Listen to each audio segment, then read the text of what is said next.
Whew. All right, it's always that mix of nervousness and excitement. I'm guinea pigging stuff. Okay, drop.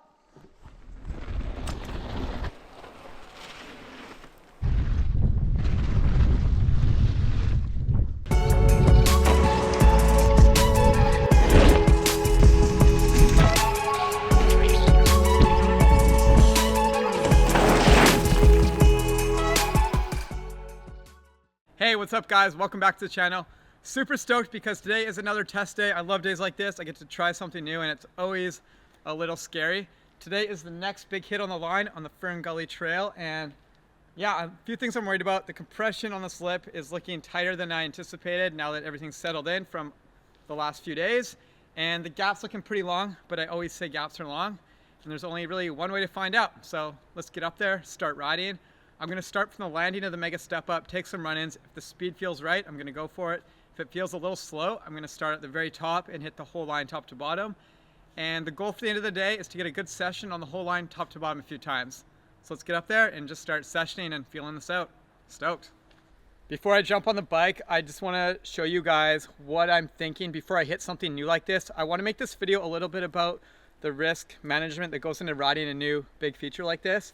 Right now I'm kind of eyeing up the size of the gap. If you look at the gap, I'm standing almost in the middle. I'm kind of a little more towards the landing. The middle's about right here. I would say this gap is around 25 to 30 feet, depending on where you land, how outside you hit it. And with that in mind, with it being a hip like this, the first few hits, I'm naturally gonna land on the inside edge of the landing. And I'm factoring in everything right now. I'm looking at the compression of that lip up close. I'm looking at the line up so I know how much I'm gonna have to turn into it. And I'm also eyeing up the run out. With this run out, it's not just the size of the jump or the fact that it's a hip jump, but it also has a really tight landing zone. I only have about two bike lengths of landing here before it really starts to flatten out. And then it punches straight into a berm. So if I go a little too inside and I can't turn enough, I can easily slam that dirt bank there. I want to avoid that. So I'm keeping this all in mind. When I drop in, the first thing that goes through my mind is gonna be, okay, make sure I have the speed first of all. If it feels right, go for it. The first couple hits, I'll probably just ride off the lip slowly though and just feel it out. And then once I have a good sense of speed, then I really wanna start thinking about the lineup. If I inside it, how hard do I wanna lean the second I land? Where do I wanna look? I usually wanna look far ahead at the corner because where you look is where you go. Just like hitting a corner, hitting a hip jump requires a lot of like pre-planning in your mind and looking far ahead and scanning the trailhead, and that's what we're gonna do here. All right, so that's kind of where my mind is at. Let's get up to the landing of the step up, the big one up top, and start taking some roll-ins. All right, it's always that mix of nervousness and excitement. I'm guinea pigging stuff. We're just gonna do a nice mellow warm-up run and feel the slip out. All right, drop.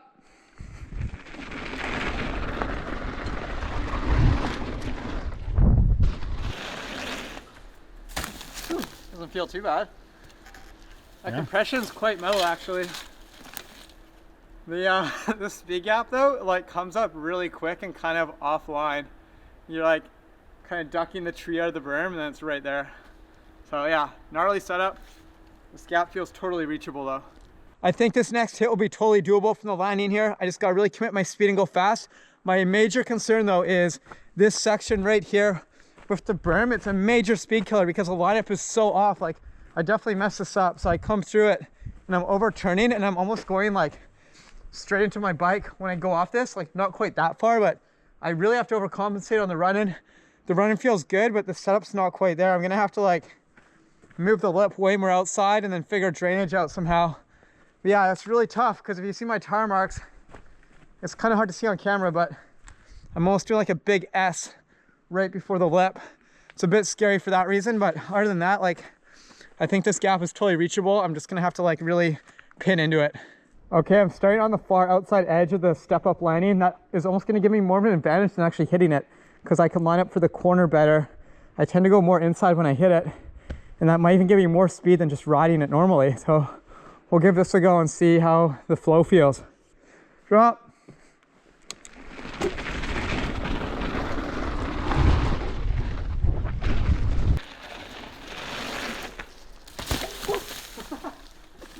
And it's hard to like going a bit quicker.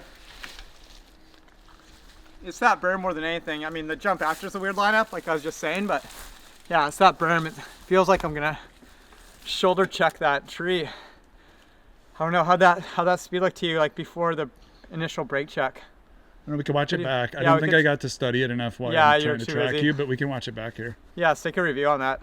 It's always helpful to review your footage, so we're just gonna have a look at this and see how I looked for speed and lineup. I brake checked at the very end, so I slowed down right before the lip, but I had a lot more speed than the first initial test. And this will really give me, like, the visualization really helps me. I'm a very visual learner, so looking at this footage is gonna really break it down for me.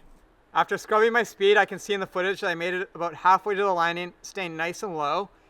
I feel like if I really commit and pop a bit more, I can make at least one wheel to the landing zone, no problem, and it'll be pretty low consequence if I do a little bit of scrub still, stay low, stay inside, and just like try to make it as mellow of an impact as possible with the goal of actually making the landing. I'm not planning on casing this, but I'm just trying to like really minimize the risk here and think about kind of like, basically, you always want to prepare for the worst, right? Like, expect the best, prepare for the worst. This applies to so many things in life, but especially big new jumps. So that's how I'm going to take this approach, and let's just get back up there and commit. And when I say prepare for the worst, I by no means want to put it in my head that something bad could maybe happen, because you need to basically erase that whole notion to be successful in big lines like this. You can't have that in your headspace at all. So when I say that, what I'm referring to mostly is hit something in a way that it'll ride smoothly, but if something goes wrong, it's not going to be insanely gnarly. For example, the first time I hit a new big jump, I'm not going to boost it as high as I can. I'm not going to outside it as big as I can. I'm going to be doing it more low to the ground, a little more inside, and still lining up as smooth as possible. And I feel like I just feel more comfortable doing that. So anything you can do that makes you feel super comfortable the first time you hit something with still being calculated and still doing it correctly is that's kind of the key to this sort of approach. Okay, drop.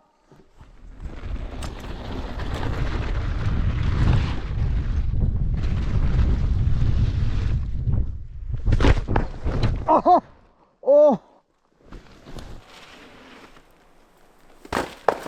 Oh, oh, oh, oh, wow, tree slammed. That could have been way worse, but I really Charlie horsed myself. Holy shit. Oh, man. Oh. What part of your body hit? My leg. Oh, ow. Too inside. Too slow. Oh, that could have been way worse. My phone in my pocket and my phone, like. Your phone saved you? My phone, I don't know. My phone might have made it worse by like being like a hard brick on my leg. Ow. No, I'm okay. That, oh, a little bit. It's the cover did. Ouch. Ouch. Least smooth testing yet. Can't really walk right now. My femur took all that impact. So did my phone. The corner of the screen's cracked. So yeah, maybe don't ride with your phone when you're trying new stuff. I don't know. I think like normally I would give this more attempts until I can do it, but I might have to call it today because it's just there's way too much off about this. I totally misjudged the run-in, like I was saying before. I'm gonna have to realign the run-in, probably push in the lip. It doesn't look that fast, but I was hitting it with the most amount of speed I possibly could. I think the first step will be to make that run-in way faster, leave the jump as is, and if it feels a lot quicker, this will definitely work. But yeah, I hugged the inside and almost clipped that first big tree, slammed the second big tree on my femur. That was brutal. Now I'm like, that's gonna be a gnarly bruise. I can barely walk right now. Ridiculous. All right, I think I'm done for the day. Normally I would try that more than once, but I can barely walk right now, and that's gonna be a gnarly bruise. And I can just tell like this lineup is way off. I'm gonna have to do a lot of work here. If you look at the landing zone for this little step down into the next jump, you can see it's like a giant S, my line. I'm overturning, the lineup's a little wonky, and that's also killing my speed. So if I can make this a more wide open, straightforward lineup, it's gonna be a lot better. And I'm gonna try that first. If I can go way faster, I'll leave the jump as is. If not, I think the key is gonna be to push the gap in a few feet, leave the landing where it is, but just shave the lip out of the bank more, maybe make it a bit taller and shorter, of like a taller takeoff, shorter gap, so you can still boost it big, but you're not gonna be airing out so far. It's definitely like I was pinning that and I wasn't even close to that landing. And I went way too inside. I know I was gonna say I was gonna go inside because I thought that was the best strategy, but those trees on the left are way too tight. Like if you look at that clip one more time, you'll see the second I hit it, it's like a dead stop. Like any forward momentum I had just came to a close immediately. That was gnarly. To make this better, we're gonna have to inside the whole line so it's a straighter lineup, and good thing Jared's here with all the good ideas because he suggested a big berm on this side of the tree. And that is probably perfect because when you're coming into this, when you start to lean, this feels way too close. And that's also what's killing my flow. I'm kind of hesitating to lean on this corner because I don't want to like overturn it. And then I still end up overturning it. And yeah, what do you think? This will definitely like... Looking at it from up there, it definitely looks like more of a natural curve. Yeah. Come through here. And then you'll be able to jump out. Yeah, so like from right here, it could be like an angled roller that transitions out of the berm that follows the step up landing.